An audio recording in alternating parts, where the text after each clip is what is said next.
Study IQ IAS, अब तैयारी हुई अफोर्डेबल।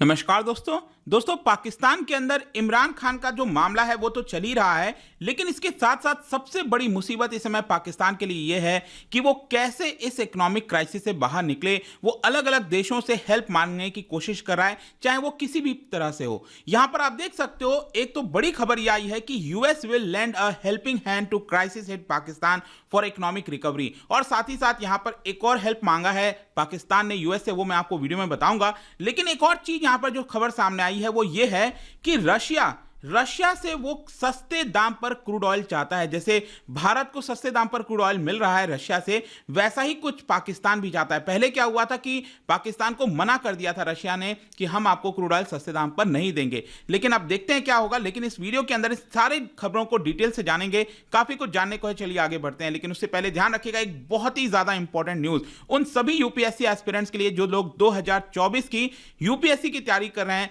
तो आपको ये वाला जो बैच है जिसमें प्रीलिम्स और मेंस की पूरी तैयारी कराई जाएगी, प्रीलिम्स मेंस इंटरव्यू तक पूरा जो जर्नी है वो आपको कराया जाएगा। ये बैच 25 मार्च से स्टार्ट हो रहा है। लेकिन खास बात इसमें यह है कि अगर आप ये बैच लेते हैं और अगर आपका प्रीलिम्स क्रैक होता है तो आपको स्टडी IQ के पास बुलाया जाएगा, कैंपस पर बुलाया जाएगा।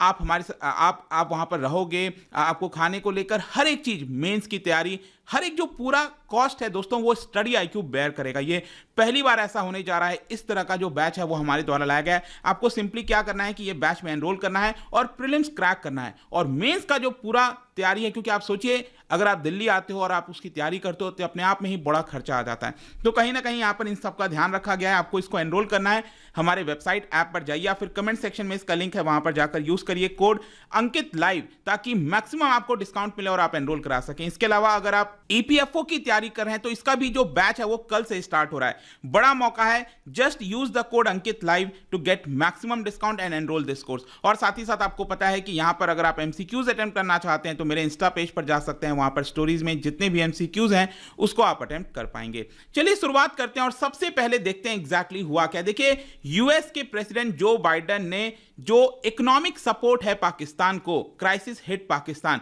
उसको डबल कर दिया है। मैं आपको अभी अमाउंट बताता हूं। अभी के लिए $82 मिलियन किया गया है फॉर द फिस्कल ईयर 2024। और यहां पर कोशिश यही है कि जिस तरीके से इस समय पाकिस्तान के अंदर फ्लड आया था, उसकी वजह से तबाही हुई थी, एनर्जी सप्लाई की जो प्रॉब्लम चल रही है, जो इमरजेंसी प्रिपेयर्डनेस की कैपेबिलिटी है उसको सुधार करना। यूएस डिपार्टमेंट ने यह कहा है कि ये जो असिस्टेंस है वो कहीं ना कहीं पाकिस्तान को प्राइवेट सेक्टर के अंदर इकोनॉमिक ग्रोथ प्रोवाइड करेगा, जो डेमोक्रेटिक इंस्टीट्यूशंस है उनको मजबूत करने में मदद करेगा, जेंडर इक्विटी लाएगा और वुमेन्स एम्पावरमेंट लेके आएगा। तो यहां पर जो अमाउंट की हम बात कर रहे हैं ना, तो एक्चुअली क्या हुआ था कि हर साल यूएस के द्वारा कुछ अमाउंट दिया जाता है, हेल्प किया जाता है। पिछला जो था 2022 में, उसमें यूएस ने $39 मिलियन का सपोर्ट दिया था। अब इसको डबल करके डायरेक्टली $82 मिलियन कर दिया है। और ये बेसिकली जो जब पैसा मिलेगा और जब ये स्टार्ट होगा वो अक्टूबर के महीने से होगा। लेकिन अगेन आपको समझना है कि ये जो अमाउंट है वो कोई बहुत ज्यादा बड़ा नहीं है। लेकिन इसके अलावा मैं आपको बता दूं कि पाकिस्तान को $17 मिलियन और मिलने वाले हैं under the international narcotics and law enforcement category, और एक और $3.5 मिलियन मिलेगा under the international military education and training category. और इसके साथ साथ आपको पता होगा एक होता है USAID, US agency for international development.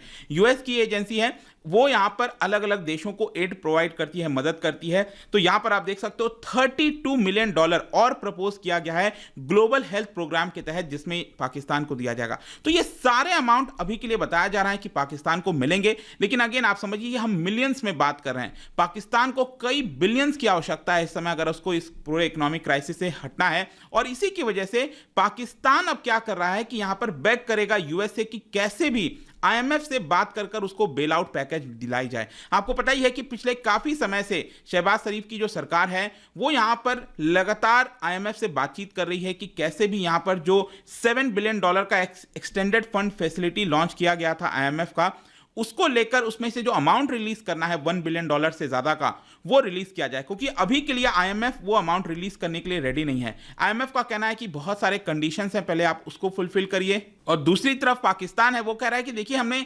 ज्यादातर जो डिमांड्स हैं उसको फुलफिल कर दिया है, बाकी चीजों की पूरी तरह से तैयारी चल रही है और इसी की वजह से हमें जल्द से जल्द ये अमाउंट मिलना चाहिए। लेकिन आईएमएफ में आपको पता है कि यूएस का काफी ज्यादा इंफ्लुएंस है, तो फाइनली यहां पर शहबाज शरीफ की सरकार ने डिसाइड किया है कि वो कैसे जैसे यूएस से बहुत ज्यादा गुहार करेगा, रिक्वेस्ट करेगा कि आप आईएमएफ से बात करके आप हमें ये अमाउंट दिलवाइए। और लेकिन यूएस की तरफ से भी कुछ स्टेटमेंट आया है, यूनाइटेड स्टेट्स की तरफ से, वहां की जो फॉरेन मिनिस्ट्री है, मतलब कि उनको स्टेट डिपार्टमेंट कहा जाता है यूएस के अंदर, उनके द्वारा यह बयान आया है कि पाकिस्तान को इस समय कहीं ना कहीं अपने बिजनेस एनवायरनमेंट को इंप्रूव करने की कोशिश करनी चाहिए। तो ऑटोमेटिकली क्या होगा, इससे धीरे धीरे आपके पास इन्वेस्टमेंट आएगा, कंपटीशन आपके देश में भी आएगा और इसकी वजह से आपके पास जो डॉलर्स की कमी इस समय हो रही है वो धीरे धीरे खत्म हो जाएगी। जो यहां पर स्टेट डिपार्टमेंट है यूएस का, उन्होंने यही रिक्वेस्ट किया है कि आपके पास देखिए बहुत सारे पोटेंशियल है, तो यहां पर यूएस आपके साथ पार्टनरशिप करके आगे बढ़ाने की कोशिश करेगा। यूएस एनकरेज करता है पाकिस्तान को कि वो आईएमएफ के साथ बातचीत करता रहे ताकि यहां पर जो बिजनेस एनवायरनमेंट हो वो बेटर हो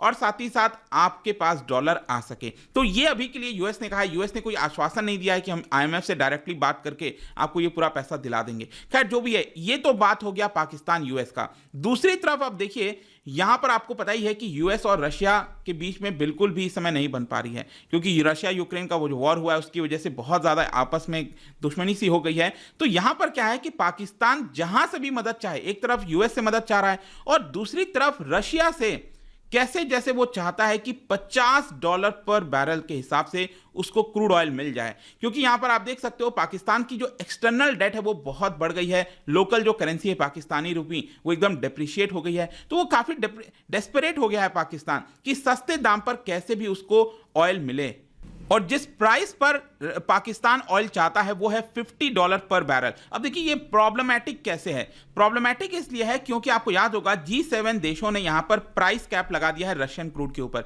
कि कोई भी देश अगर रशिया से क्रूड खरीदता है तो $60 से नीचे तो वो खरीद ही नहीं सकता। अगर वो खरीदेगा तो हम किसी भी प्रकार का जो सर्विस है, चाहे शिपिंग हो गया, इंश्योरेंस हो गया, वो सब कुछ हम प्रोवाइड नहीं करेंगे। तो यहां पर क्या है कि अभी अगर आप देखोगे क्रूड ऑयल का प्राइस लगभग $80 के आसपास चल रहा है, लेकिन पाकिस्तान चाहता है कि यहां पर $50 में ये जो ऑयल है वो उसको मिल जाए। देखिए मॉस्को पाकिस्तान के इस रिक्वेस्ट को यहां पर रिस्पॉन्ड करेगा only after it completes formalities. यहां पर मॉस्को का यह कहना है कि आप कैसे ये ऑयल मंगाओगे। मैंने आपको बताया ना कि $50 में यहां पर प्राइस कैप के हिसाब से जो यूरोपियन कंट्रीज हैं वो सर्विस प्रोवाइड नहीं करेंगी, शिपिंग नहीं करेंगी। तो यहां पर मॉस्को यही कह रहा है, रशिया ये कह रहा है पाकिस्तान से, पहले आप एक काम करिए कि जो आप मोड ऑफ पेमेंट करोगे, शिपिंग कैसे करोगे, प्रीमियम का कॉस्ट कैसे दोगे, इंश्योरेंस कैसे दोगे, वो सारी चीजें आप हमें पहले बताइए, फॉर्मेलिटीज पूरी करिए, तब हम आपको यहां पर सोचेंगे कि कितने दाम पर आपको ऑयल बेचना है। और जो पहला कंसाइनमेंट है बताया जा रहा है कि हो सकता है कि एक बार टेस्ट के तौर पर कि यहां पर जो पहला कंसाइनमेंट है ऑयल का वो अगले महीने मतलब कि अप्रैल के एंड तक आ सकता है, क्योंकि लंबा 30 दिन कम से कम लग जाता है। रशिया से अगर ऑयल आना है पाकिस्तान में तो करीब 30 दिन के आसपास आप कह सकते हो। तो ऑब्वियस सी बात है, इतने दूर से अगर ऑयल आ रहा है तो उसका खर्चा भी तो बढ़ेगा। तो क्या होता है कि अगर मान लो इनकेस $50 पर बैरल में ऑयल मिल भी जाता है पाकिस्तान को, तो उस केस में $10 से $15 तो उसका खर्चा आ जाएगा ट्रांसपोर्टेशन का। तो मतलब अल्टीमेटली उसको प्राइस $65 के आसपास आपको देखने को मिलेगा। तो रशिया ने क्या हुआ था कि पिछले साल भी ये बात आई थी, पिछले साल दिसंबर के महीने में काफी ज्यादा रिक्वेस्ट किया था पाकिस्तान ने कि आप हमें सस्ते दाम पर ऑयल बेचिए जैसे कि भारत को बेच रहे हो, लेकिन रशिया ने उस समय मना कर दिया था। रशिया ने बेसिकली ये कहा कि देखिए हमें नहीं लगता कि यहां पर पाकिस्तान जो है वो बहुत ज्यादा सीरियसनेस है इस चीज को लेकर, आगे चलकर क्या कोई डील हो पाएगी हमें नहीं लगता, इसलिए रशिया ने साफ इनकार कर दिया था। लेकिन रिसेंटली क्या हुआ है, दोनों देश के रशिया और पाकिस्तान के ऑफिशियल्स के बीच में बातचीत हुई है और यहां पर रशिया ने यही कहा इस्लामाबाद को, आप एक बार टेस्ट के तौर पर एक जो क्रूड ऑयल है शिपिंग के माध्यम से आप वो मंगाइए, फिर हम देखते हैं कि कैसे इसको करना है। और इसकी जो पेमेंट वगैरह है वो हो सकता है, क्योंकि डॉलर से पेमेंट नहीं दे पाएगा पाकिस्तान, तो यहां पर चाइनीज, जो सऊदी अरबिया हो गया, यूएई हो गया, उन सब की जो करेंसी है उसमें शायद हो सकता है कि जो रशिया है वो पेमेंट ले ले। अब देखिए ये पाकिस्तान को कैसे मदद करेगा। देखो पाकिस्तान का सबसे बड़ा जो शेयर है, मतलब कि जो हिस्सा है जो डॉलर जाता है पाकिस्तान का बाहर, वो एनर्जी की वजह से जाता है, क्रूड ऑयल मंगाने की वजह से जाता है। जैसे हमारे पास क्रूड ऑयल नहीं है वैसे ही पाकिस्तान के पास नहीं है, तो थोड़ा भी सस्ता अगर रशिया से क्रूड ऑयल मिलता है पाकिस्तान को तो कहीं ना कहीं ये जो बैलेंस ऑफ पेमेंट की क्राइसिस आ रखी है उसको सुधारने में मदद करेगा, ट्रेड डेफिसिट को बैलेंस करने में मदद करेगा। और पाकिस्तान के पास मैं बता दूं अभी भी जो फॉरेन एक्सचेंज रिजर्व है उसमें बहुत कोई इंप्रूवमेंट नहीं हुआ है। पिछली बार क्या था कि पाकिस्तान का foreign exchange reserve 2.9 billion dollar आ गया था, मतलब कुछ भी नहीं है, इट इज जस्ट नथिंग। तो अभी अगर आप देखो कि जो लेटेस्ट डेटा आया उसमें बताया गया है कि 4 बिलियन डॉलर पहुंच गया है, तो थोड़ा सा इंप्रूव हुआ है अपने फ्रेंडली कंट्रीज की वजह से। लेकिन यहां पर पाकिस्तान के लिए सबसे जरूरी है कि उसको आईएमएफ से ये जो बेल आउट है 1.1 बिलियन डॉलर का वो मिल सके। तो देखना होगा आगे क्या होता है। जाने से पहले एक इंटरेस्टिंग क्वेश्चन क्या बता सकते हैं कि which among the following are top 3 debtors of World Bank, मतलब कि सबसे ज्यादा उधार कौन से 3 देशों ने इसमें से लिया है, यह आपको बताना है। इसका राइट आंसर आप सबको पता है, मेरे इंस्टाग्राम पर तो मिलेगा ही, वहां पर अगर आप नहीं हो कोई बात नहीं, टेलीग्राम से भी ले सकते हैं इसका सही उत्तर। मैं कई सारे जो एमसीक्यूज हैं वो यहां पर स्टोरीज में डालता रहता हूं। बाकी अगर आपको पीडीएफ चाहिए तो टेलीग्राम पर आइए, अलग अलग सोशल मीडिया पर आप जुड़ पाओगे। और जैसा मैंने बताया था यूपीएससी की अगर आप तैयारी कर रहे हो, use code Ankit live to get maximum discount. और ये जो बैच है बहुत ही बड़ा रेवोल्यूशन लाने वाला है यूपीएससी की प्रिपरेशन में। So enrol as soon as possible. I hope कि वीडियो आपको पसंद आया होगा। मिलता हूं आपसे next time. Till then thank you very much, see you soon. Study IQ IAS, अब तैयारी हुई अफोर्डेबल।